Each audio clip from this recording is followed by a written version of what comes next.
እኮ ኢየሱስ ለእስራኤል እንጂ ለዓለም አልተላከም ብለን ከማቴዎስ ወንጌል ጥቅስ እኮ የምናመጣው ለእስራኤል መላኩንም አምነን ስለሆነ ነው እንጂ ከናካቴው መልእክተኛ አይደለም እሱ ሐሰተኛ ነውማ ብንል ኖሮ ለእስራኤል ተላከ ለዓለም ተላከ ምንድነው ፋይዳው? አይመለከተንም። ለምን? በእኛ እይታ ካዚብ ውሸታም ነብይ ነው። አሁን ግን እውነተኛ ነው ብለን ስላመንን በቁርአንም ለበኒ እስራኤል መላኩን የሚናገር ስላለ በእናንተ መጽሐፍ ላይ አለ። ስለዚህ ለእስራኤል ነው ብለን ጥቅስ ስናወጣ አምነንበት ነው። እናንተ እነዚህን ሁለት የቁርአን አያቶች ጠቅሳችሁ ለመካና በዙሪያው ላሉት ብቻ ነው ስትሉ እሺ ለዛ መሆኑን ታምናላችሁ? አንዳንድ ጊዜ ውይይትን በዚህ መልክ ሲሆን ነው ደስ የሚለው። አናምንም ካሉ ምን ያደርግላችኋል ታዲያ? ለመካ ብላችሁ መከራከራችሁ። ግብጾች ግሩፕ ላይ ገብቼ አረቦች ናቸው እና እየተከራከሩ ነው። የክርስቲያኖች ግሩፕ ነው። ሙስሊሙን ግብጻዊ ጋብዘውት ነው።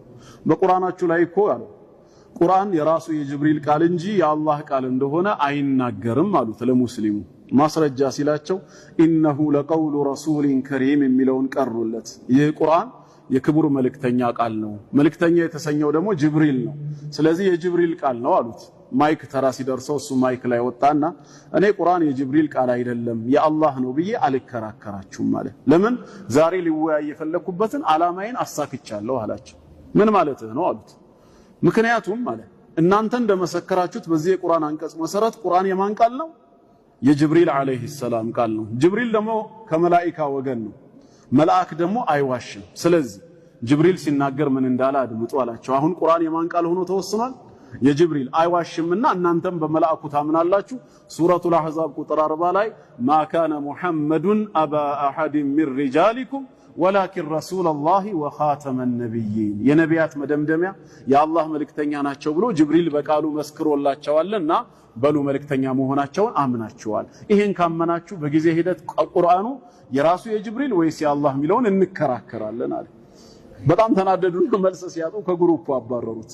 እነሱ በቃ የፈለጉት ምንድነው? አይደለም የአላህ ቃል ነው ብሎ እየተከራከረ ጊዜውን በዛ መፍጀት ሹብሃት የሚፈጠርበት ካለ እንዲፈጠርበት ነው። ካላመንክበት ለምን ጠቀስከው? አንደኛ እንዲሁ ግራ ለማጋባት አላማ የለውም ማለት ነው ውይይት።